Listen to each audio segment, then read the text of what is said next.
Hello guys, welcome back to my YouTube channel. Today we are going to study profit and loss. ये maths का एक important topic है and बाकी सारे exams के लिए भी बहुत ही इंपॉर्टेंट है। आइए इसको सॉल्व आउट करते हैं और इसके आंसर को फाइंड आउट करते हैं। ये आपको क्वेश्चन राइट है, CP 100 है, गेन उस पर हुआ है 10% का और SP फाइंड आउट करना है। सबसे पहले हम बेसिक कॉन्सेप्ट को समझ लेते हैं। CP क्या है, SP क्या है। इनको CP क्या होता है, कॉस्ट प्राइस होती है। कॉस्ट प्राइस मतलब जितने रुपए हम दुकानदार को देकर सामान को खरीदते हैं वो हमारा होता है कॉस्ट प्राइस। कॉस्ट कितना पैसा हमने दुकान को दिया वो हमारी कॉस्टिंग है। फिर आता है एसपी। एसपी क्या होता है, सेलिंग प्राइस। कोई चीज़ हम खरीद कर लेकर आए, खरीदने के बाद जब हम किसी को बेचते हैं तो जितने रुपए में बेचते हैं उसको हम क्या बोलते हैं, सेलिंग प्राइस। क्योंकि वो सामान हम सेल कर रहे हैं इसीलिए हम उसको सेलिंग प्राइस बोलते हैं, जितने भी पैसे में उसको बेचा जाता है।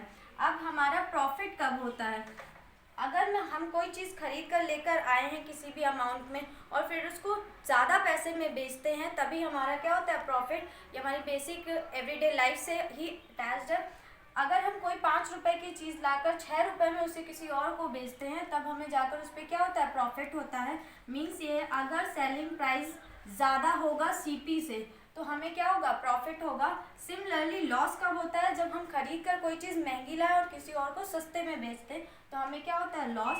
इसका मतलब है CP जब ज़्यादा होता है, हम महंगा लाए हैं और बेचा हमने उसको सस्ते प्राइस में है तो हमें क्या होता है, लॉस होता है। सेम वही कॉन्सेप्ट हम यहाँ पर यूज़ करेंगे। अब प्रॉफिट परसेंटेज क्या होता है और लॉस परसेंटेज हम कैसे निकालते हैं, चलिए देखते हैं।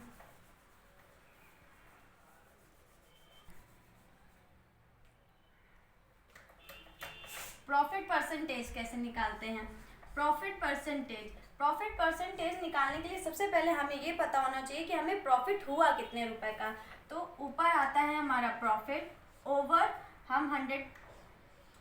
ऑलवेज हम प्रॉफिट या लॉस जो भी है वो सब हम CP पे निकालते हैं, क्योंकि हम जब उसे खरीद कर लेकर आएंगे तभी हम किसी को सेल करेंगे। तो हम हमेशा जो भी चीज़ें निकालते हैं, जो भी प्रॉफिट या लॉस निकलता है वो हमेशा CP पे निकलता है। एंड CP अगर गिवन है तो ठीक है, CP अगर नहीं गिवन है तो हम उसको हमेशा लेट करते हैं कि वो 100 ही होता है। तो प्रॉफिट अपॉन CP इंटू 100 कर देते हैं, क्योंकि हमें प्रॉफिट परसेंटेज निकालना और परसेंटेज निकालने के लिए हमेशा हम 100 से मल्टीप्लाई करते हैं। सिमिलरली अगर हम लॉस परसेंटेज को लें तो लॉस भी सेम ही होता है, वो लॉस ओवर 100 होता है, लॉस ओवर CP। और CP हमेशा क्या होती है, 100 इंटू 100 करेंगे बिकॉज हमें परसेंटेज निकालना है। अब ये क्वेश्चन आप इसी कॉन्सेप्ट पे सॉल्व करके मुझे आंसर कमेंट में दीजिएगा। If you like it then like, subscribe and follow my channel and don't forget to press the like button. Thank you.